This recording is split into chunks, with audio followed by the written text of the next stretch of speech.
Welcome to the Music Ed Matters podcast. I'm your host, Dr. Emily Williams-Birch, and this podcast, it exists for you. Whether you're a music lover, an educator, a choir member, each week we bring guests to the show to help explore what matters in music. I'm so glad that you're here. Welcome to the show. Hello, and welcome to the Music Ed Matters podcast. My name is Emmy Birch, and it is an honor to be your host for episode 198 with my friend, Megan Farison. I met Megan, you'll hear that whole story here in a second, in Michigan over the summer at a conference, and I was just so intrigued by Megan's energy and how she approached voice techniques and voice science. But then I found out that Megan also wrote a book. And so this conversation, trigger warning, could have some moments that are hard to hear, but we need to have these conversations and we need to be aware of healing and trauma and giving voice and making known things that need to be heard. So in this conversation, you'll hear Megan's story, and then we talk about Megan's very new book, Dissonance. This episode is brought to you by our friends at Perform International, and you can find out more about them at perform-international.com. And you can also check out their new nonprofit, the Power of Music Foundation. Check it out on Instagram or thepowerofmusicfoundation.org. But that's enough announcements. Let's get into this really important conversation with Megan Farison. Today on the Music Ed Matters podcast, we're talking to one of my friends from Michigan, Megan Farison. Hi, Megan. Hi, good to see you again. Great to see you again, y'all. Megan got to be a part of this really cool summer. It's a million acronyms. I had Eric Jacobson on the podcast, and I still couldn't get the acronym right. Music, school, vocal, something. I always add a word. Okay, cool. In a weird way, but but Michigan School Vocal Music Association. Yeah. Yes. It was such a great event, and it was a summer event. We got to come together, and y'all, I met Megan in the coolest way. So we were in some type of session, and I was like, "Oh, my people," because I think you were standing or something, and I was having the hardest time concentrating because we were just getting started. It was right after lunch, and I was like, "If you don't mind, if you could just sit for a second, so I could get my brain in gear." And you were like, "Oh, I totally get it." And we just had a moment, and then you did a session, and it was dynamite. And I'm so glad to have you on the podcast. Thank you. Thank you so much for having me. And yeah, it was funny. Like, we had a moment, and I remember you saying, like, we could be really good friends. And I was like, Absolutely. Yep. So I'm glad that you pulled me into that and got me to sit down. So well, just needed it for a second, because I was like, there were all these moving pieces, and I couldn't get my brain on straight. And then I was like, okay. And then once you're off to the races, like, it's fine. But you're reading the room, right? Yeah. You're reading the room. You're like reading people's faces and the energy. So I totally get it. And it was, it was so neat because I had never, clearly I'd never met you before, but I had heard about you and I knew about this podcast, and I thought you were you were certainly one of the best presenters that we've ever had at that conference that I've been to or known about. And your energy was so unique and special, and you did, and just even the content. I mean, this is setting all the awesome energy aside. The content was really great. So, and I really appreciated you coming to my session too. That meant a lot. It was so cool because we were able to then, connect the dots, make the transfers, find those red lines. But I'm pumped to have this conversation with you because you did your session on tips and tricks when you're doing vocal technique and vocal pedagogy. And we have to start from the beginning. Megan, how did you get into this whole music thing? Why are we even having this conversation today? Well, I grew up in Flint, Michigan, and I knew I wanted to be a teacher as early as 8th grade. I was actually sitting at a table with, one of my table mates, and we were working on some worksheet or something. And they asked me a question, Megan, could you help me with this? And I was able to explain it in a way that they understood. And I watched them light up. Like I watched this moment of like, I get it. And I thought, oh my God, I want to spend the rest of my life doing this. It's so cool. It was just, I don't know, just to be able to help other people to achieve their dreams and their goals. It's getting to like pass on this light to other people.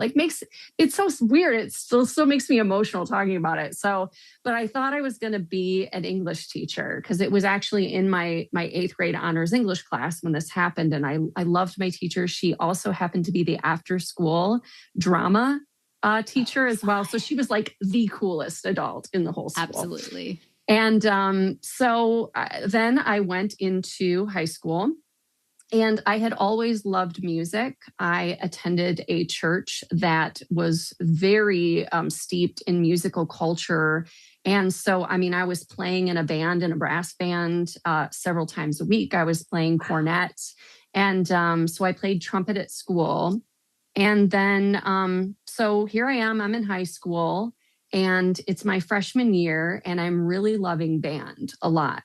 And again, I'd always loved music. But I really, really liked my teacher too. I felt like I had a great connection with this person. And it wasn't far into that time period that I was like, you know what? Like, I think I want to be a band director. I mean, this is what I started envisioning for myself. So I ultimately ended up going to school. I went to Central Michigan University. I went in as an instrumental major.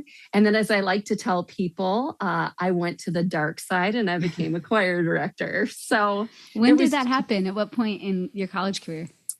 I just always loved to sing, but I don't know why I never looked at it like it was going to be a profession. I mean, I didn't even join choir in high school until my junior year, even though I'd been singing since I was a little girl and could just like get up on picnic tables and like entertain people like for pieces of cheese. Like, this is real. This is a real story. So, but I don't know. It just seemed like, well, that's a hobby. It's something I love to do. And my senior year of high school, my choir director asked me to be an independent study and help lead his women's choir. So that was like the spark, right, of that. So I go into my freshman year in college, and I wanted to start taking voice lessons because I just missed that, even though I was studying with my trumpet and wanted to be a band director still. There was this strange thing with playing my trumpet. And I think it was one of the reasons why I walked away, because I still love band. I love band music. But this strange thing would happen where if I tried to play a solo and I was standing out in front of people, I would have a complete anxiety, like meltdown. So I would be shaking, like I could not control. If I was in the band, even if I was sitting first chair in the band and I had a solo, I was okay. But if I had to step out of it and I couldn't be hidden by the band, I mean, and I could not help it. And so, you know, when people tell me things like, oh, that student we just need to throw them in there and they'll get over it. It's like, oh no, homie. Like, that's not how this, you no. Clearly have not experienced this level of, because you can't tell your body to stop, right? So I've always had that. And, so that was still happening in college. I really hoped it would go away, but we would have these trumpet recitals and I would get up, and it felt embarrassing to me. I never got to play the way I could alone. And meanwhile, I start taking voice lessons at the end of my freshman year of college, and I'm really digging that. And I feel like confident in a way I've never felt playing my instrument. And also, I was really into voice science. I was not into science at all, regular science in high school, but in college, I don't know, there was something about it. And I felt like I had an intuition for the art of it, the art and the science put together. Mm-hmm. And so my sophomore year, I then tried to double minor. I tried to take on, I auditioned to be in the voice program. So here I am doing trumpet and voice. And halfway through my sophomore year, I just had to be really honest with myself. And I knew what direction I was going.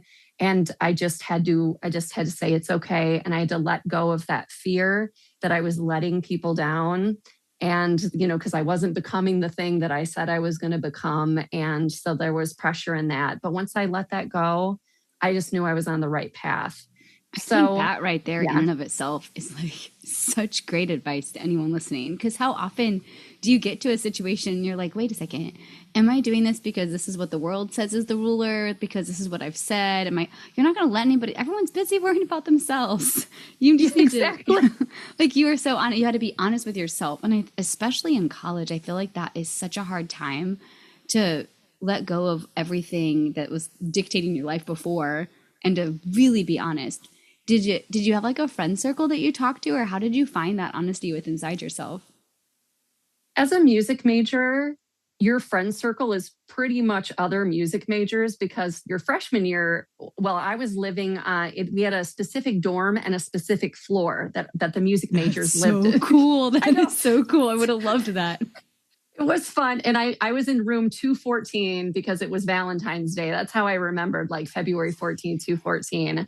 So we would leave our doors open. And, if we had like a homework assignment, literally we'd be walking down the hallway like, hey, like talking to each other, open room, like in our open rooms. So I think that really, forced us all together, like as a close group of people.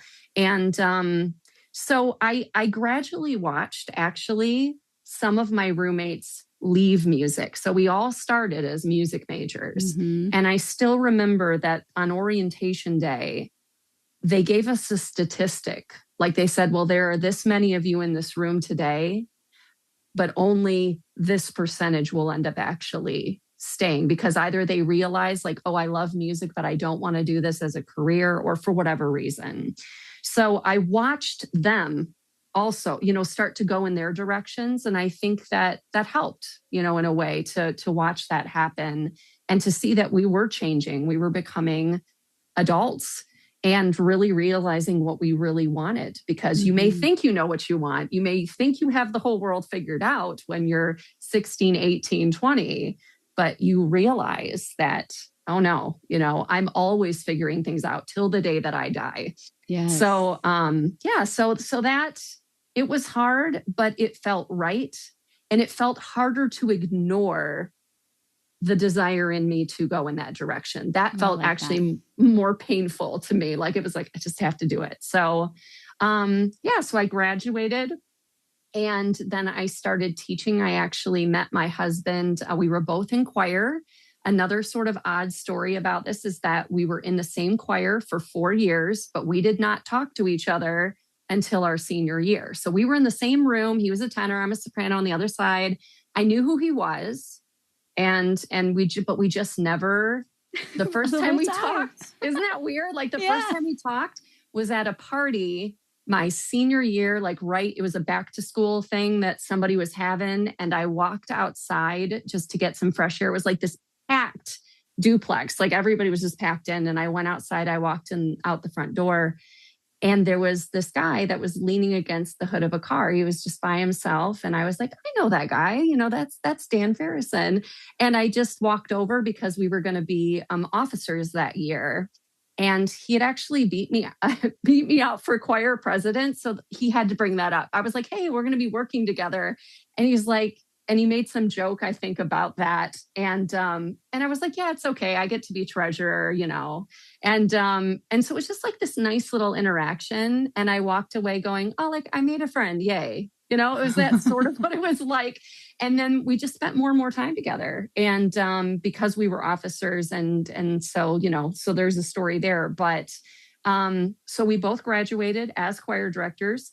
Strangely enough, he also wanted to be a band director when he came into school. Wait, that's so cute. It's really neat, like the parallels, when you see that. So we both switched and we ended up being choir directors and we moved downstate in Michigan. And 3 months into being married, I was pregnant and I called my mom. I will never forget this conversation because I called her to tell her. I was like, Mom, I'm pregnant. And she goes, no.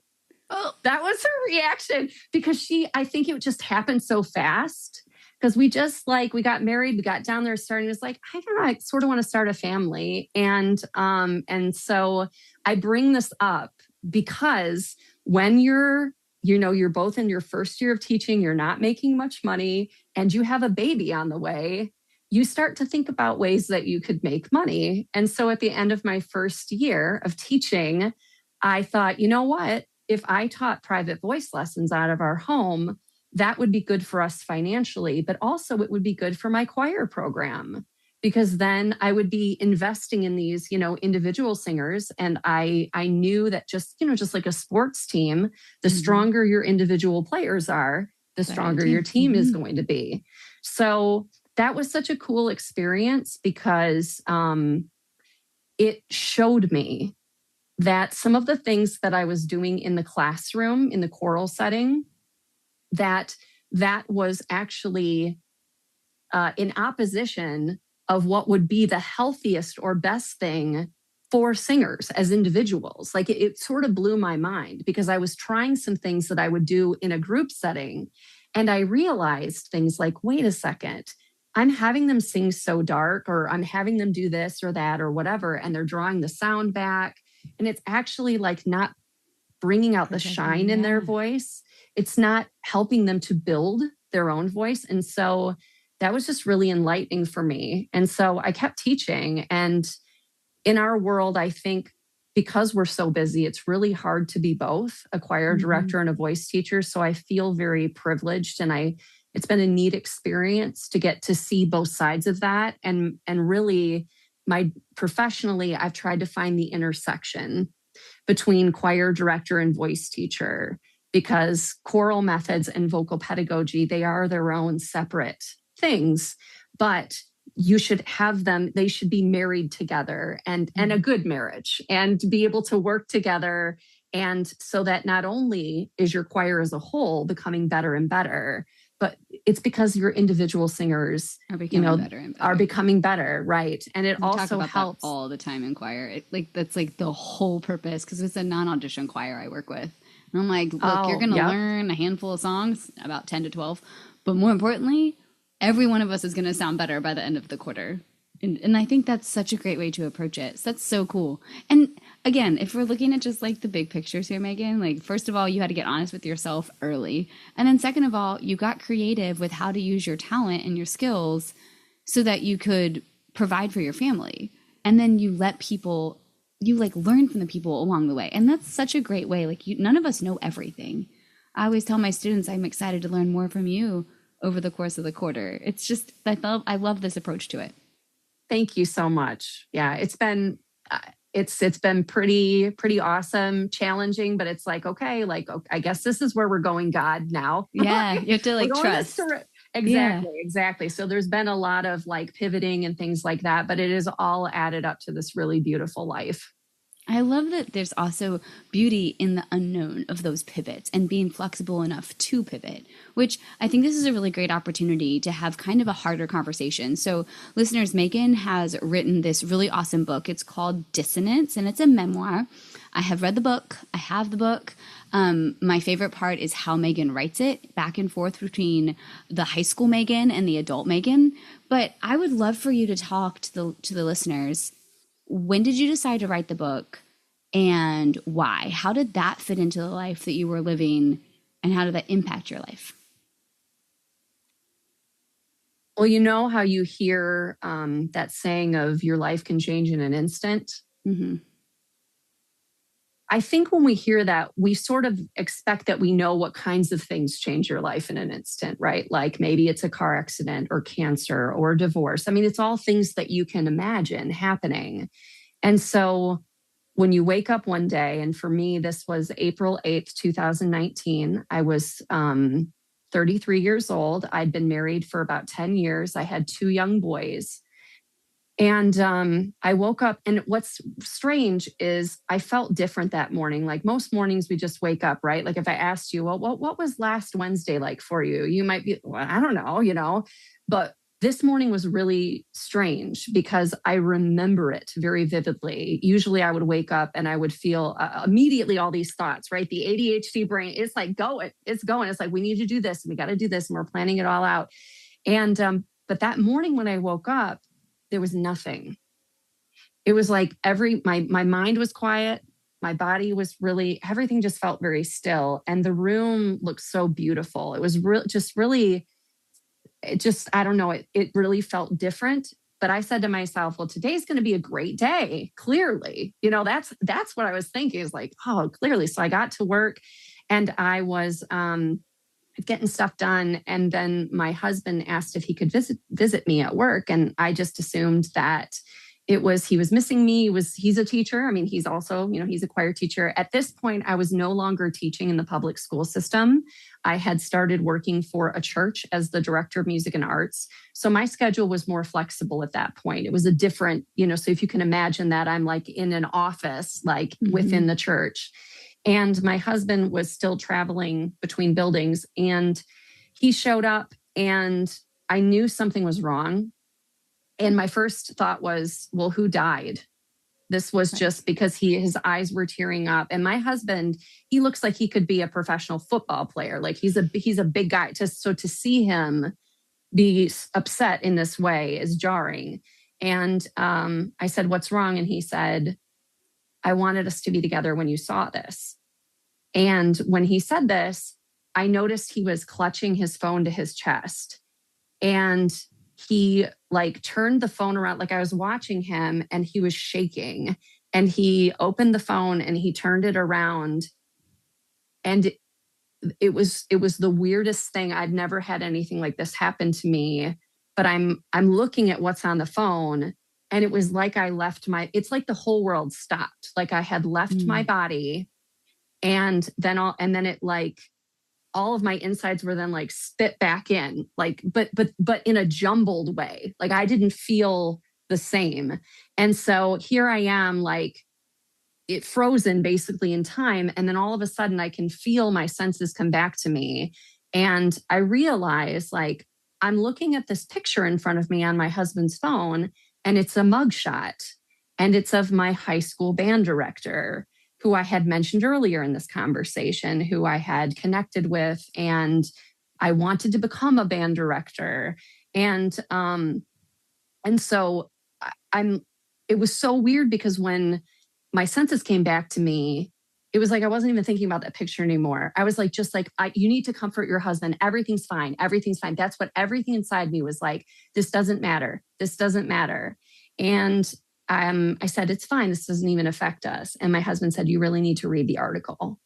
And then that's when, I sat down, I started reading it, and I had a full on like traumatic episode. I was convulsing and crying, and it was a nightmare. And I knew, this is still the hardest part of all the things that have happened, and because you read the book, so where it goes. This is still the hardest part to talk about, because this is when life changed. This is when that was the moment. That was the instant that it was like, well, that's over now. Whatever I thought my life was going to be, and whatever this is now, I don't know what this is or what's going to happen. So the reason that I had this reaction is that I had, and I'm gonna call it a relationship, just because I see that we're in relationships with anybody. I mean, you have a relationship with the person who bags your groceries, like, right? Like you're in connection with them. So I'm going to use that word. But basically it was a sexual relationship that went on for 6 years. It started when I was 16. It ended when I was 22. And at no point when that was happening in that time frame did it ever occur to me that something was really, really wrong. I didn't know, like, of course I knew that it was a secret thing. It needed to be secret. I knew it was taboo. I knew it was, those things I understood. But I really believed that this man had genuine feelings for me.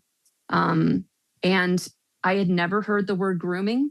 I mean, if I had no recollection of it. So here I am, as a 33-year-old who taught in the public school system for 10 years and doesn't know the word grooming, doesn't know that these things happen and that teachers take advantage of students. I mean, this was just, my whole world was like shattered in a second. And so now this man has been arrested. He taught in Michigan for 20 years, but then he moved down to Florida. And so he taught there for 6 before he was arrested for child sexual abuse and pornography down there. And even then, when I knew he had been arrested and I knew what it was for, I could not accept that that's what happened to me. I could not, it wasn't like, oh, I was abused. Now, I did find out, strangely enough, almost 20 years, I had been a victim of statutory rape for nearly 2 decades and had no awareness that that was true.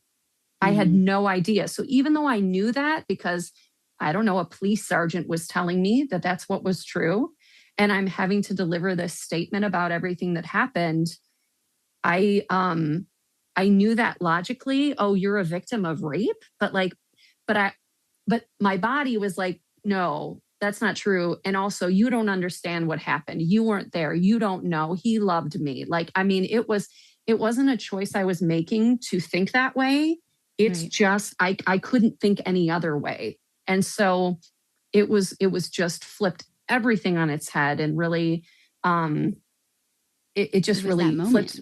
It was that Yeah. whole moment. So to get And back, you're right. Like it's not it's not always going to be like a car accident or cancer. It could be something happening that you don't even realize. And I think that's one of my favorite things about this book. I was a little intimidated to read it at first, but I do think having the conversation about being aware and not feeling like you're silenced, like reducing that silence and making like reducing the silence and the stigma and kind of giving us an opportunity as educators to talk about, we know what the right thing to do is. Are we empowering our students to know what the right thing to do is? Just as something as simple as choosing our majors and choosing our future careers, that is an empowerment piece, all the way down to how you're taking care of yourself. And you were in a place where you didn't even know that it was happening.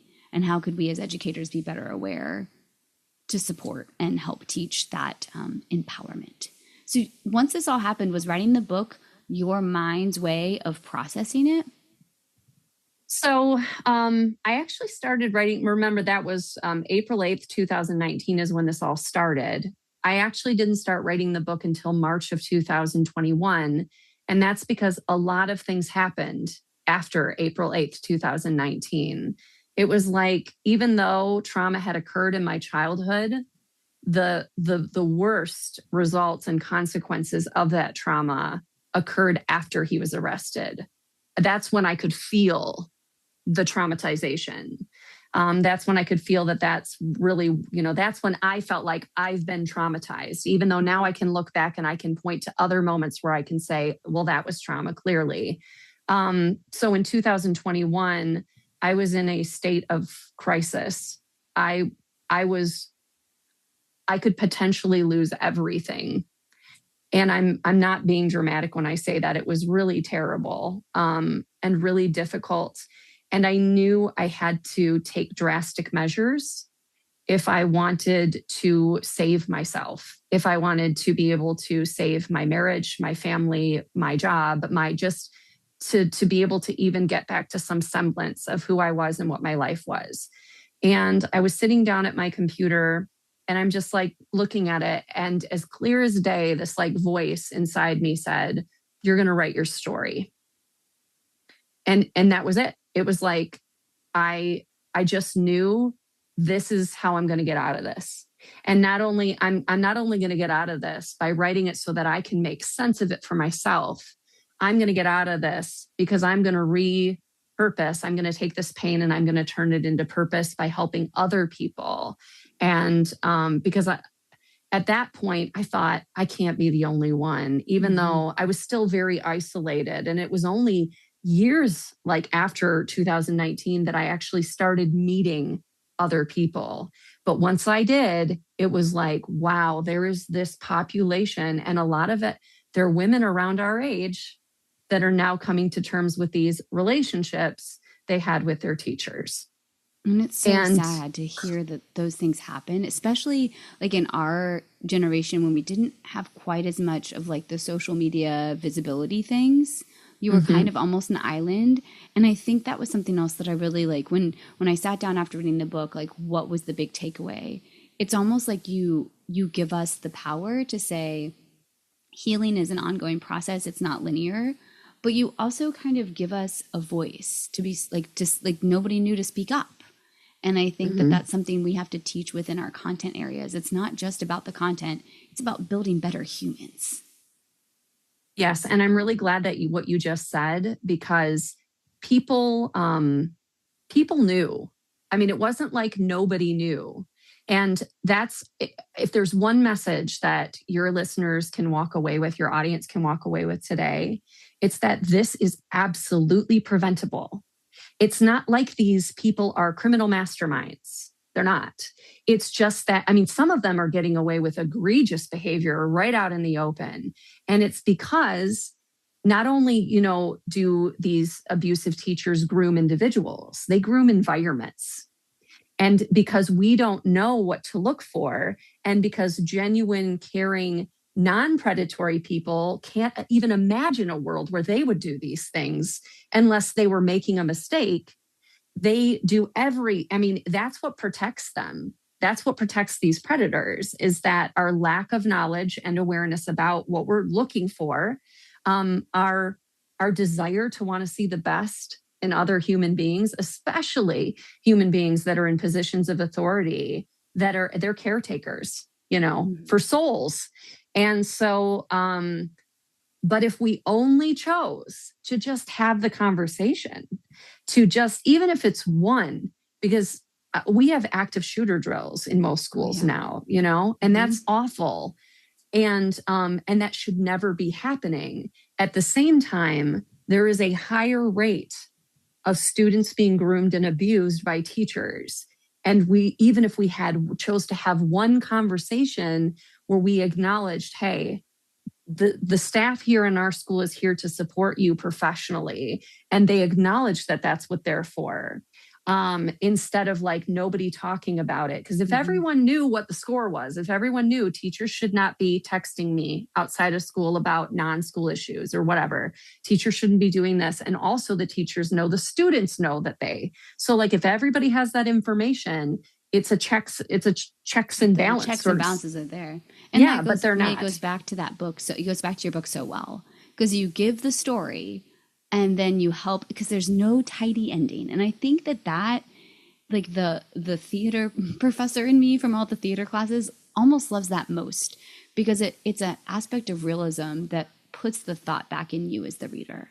And especially like you were so vulnerable in writing your story down, and it's written so well, y'all. Like it is just so cool to see how you bounce back between the mind of a teenager and the mind of an adult. And I think sometimes we forget that is a little bit hard to balance. Like your brain isn't all your frontal lobe isn't fully developed. You can't actually think all the way. So we as educators do have to be supportive. And I think it opens up a really important conversation that we all need to be having. So I'm really thankful that you took the time to share your story. Thank you so much. I'm so excited, and I do want to. This is so hard. It's hard to like learn to talk about yourself and your book, but if I don't talk about it, then people don't know it exists. And my goal with the book, and I so appreciate your help in this, is getting it into the hands of every person who needs it. Right? I mean, it's wonderful if there are people who have never experienced this can learn something from it. But there are people that are really suffering from these kinds of things and these dysfunctional attachments, and to be able to see themselves in a book and a story, and to know that they're not alone, and to also see how somebody else dealt with this is so important. And so I actually, my book just won an award. So that's why I'm giving it a little, I'm giving it a little give brag. it a plug. What award did it win? So it is the Writer's Digest 33rd Annual Self-Published Book Awards. And there were about 1,500 submissions. And my book was one of only 27 that were chosen. Yes, it's so, I mean, it's still weird, but like I want to celebrate that and be like, because I worked so hard and gave my life, I mean, so much of my life to it. And I mean, there were times when I was like, there were Saturdays when the door was locked and I was in a room for 12 hours just writing, because I was on a personal deadline for myself. And for people that are listening or that want to read the book, or for those who have already read it, I think they'll understand the urgency. I could have waited and kept looking for an agent. And then once you get an agent, they sell the book to a publishing house. But then you're waiting possibly 2-3 years for your book to come out. And I was like, the world needs this right now. Like, I need to put this out into the world now. And it just needs to be accessible now. And so I gave up that original dream of I'm going to get my book traditionally published. And I mean, that seemed great, but I was Self-publishing like, is so hard too, though. And there's so many steps to that. And the fact that you can set deadlines. I mean, Megan, you're giving us so many non-relatable pieces here. Like, you have to be honest with yourself. You have to be willing to go against the grain. You have to heal and know that even through trauma, life can be beautiful on the other side. And then don't let other people's expectations slow you down. If you don't have time, publish it yourself. Get the thing done. yes, absolutely. Yeah. And you just look for those people that can help you. I mean, I had people along the way to help me. My sister-in-law, it was so weird because right around the time I started writing the book, she started becoming a professional. She started doing work as a professional editor. And so I reached out to her, and we weren't really close. I mean, she's a lovely human being, but we'd never really lived near each other, had a close relationship. And I reached out and I was like, would you be willing to read a little bit of my work? And would you be interested in maybe helping me make this happen? And I'm looking at it's so cute. Sorry, Boudreaux decided that he wanted to be a part of the conversation. What's his name? His name's Boudreaux. Boo. He is. He likes to sit right in the center of the desk during podcast recordings until he decides that he can't hear you. So he decides that he's done. He's done. But okay, so you reached out to your sister-in-law and didn't know her well. Like, you weren't super close, but she said, okay. She read it. I mean, at that point I had maybe 2 chapters or something, just like really rough draft stuff.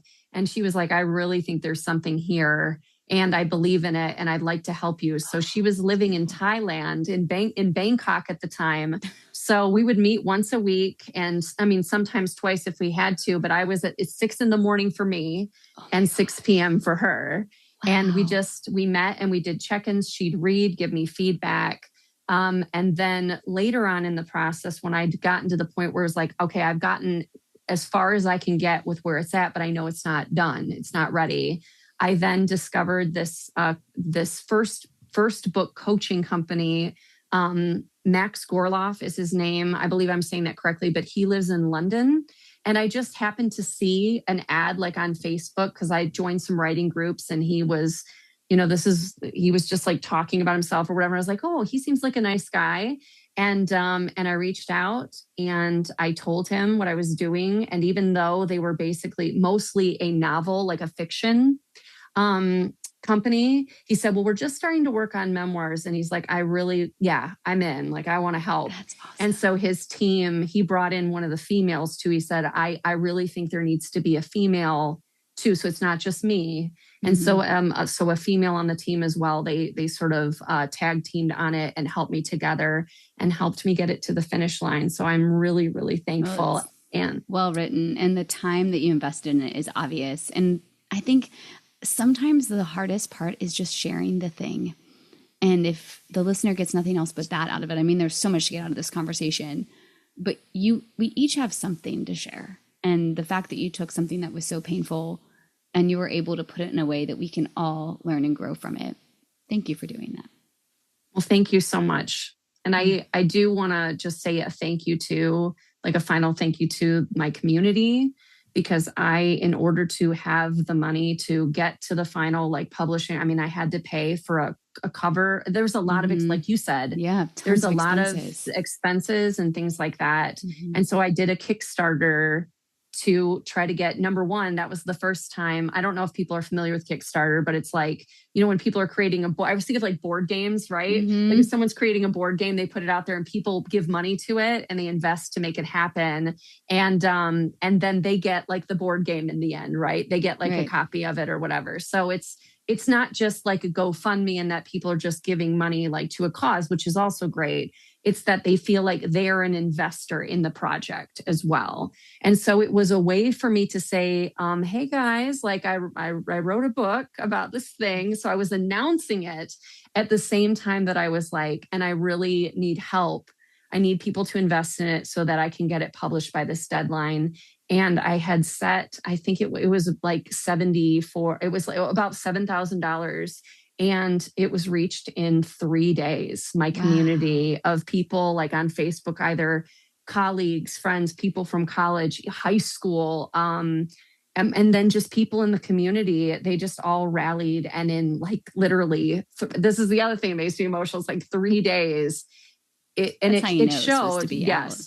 Like that. It really was. You weren't afraid to ask. And if nothing else, gosh, I hope people hear that. Like you have to ask for help and you have to live into the space that you've been given to live in and be happy with it. And I do want to clarify, I was afraid. Were you? Yeah, I would be too. Yeah. Oh, yes. I mean, there's absolute fear. I just want to make sure anybody that's listening knows, like, it is not, everything I've done has not been done in absence of fear, but despite that, like knowing that there's something more important than the fear, like recognizing it, saying, I see you over there. I hear you. But I really learned to say to myself, are you doing this out of fear or love? And I would always go back to, well, if you weren't afraid and you were doing it out of love, what is the choice you would make? And so I've had to really, the fears are there. They're still there as I continue to put my work out there and talk about this. But I've had to say, I know though deep down what's the right thing. And I know what I'm being called to do. And so I keep that why at the front of what I'm doing. And I also know that I'm doing it out of love, and I'm doing it because I want to help people and I want the world to be safer. So that's what we're doing. Fear is always trumped by love. And that's like the perfect one thing that matters. I think there's always a little, if you're not a little nervous, if you're not a little scared, then you don't care enough. And I think that's such a great way. Oh my gosh, Megan, this has been such it's a tough conversation topic, but it's been such an easy time talking to you. Thank you. It's been an honor to be on your show, and I just really appreciate you giving me the time. Thank you. We will definitely have to talk again, and congratulations on your book. Thank you. Thank you so much for hanging and having the hard conversation with us. I think it is so crucial that we are aware of these conversations, that we give space for these conversations, and that we know that everyone's doing the best they can.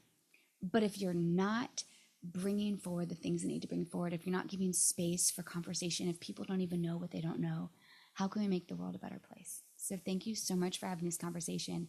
I hope that you go check out Megan's book, Dissonance, a Memoir, and let me know what you think. You matter. You really, really, really, really matter. We all know that music matters, especially our role as music educators, as musicians, as music lovers. And I'll see you next time on the Music Ed Matters podcast.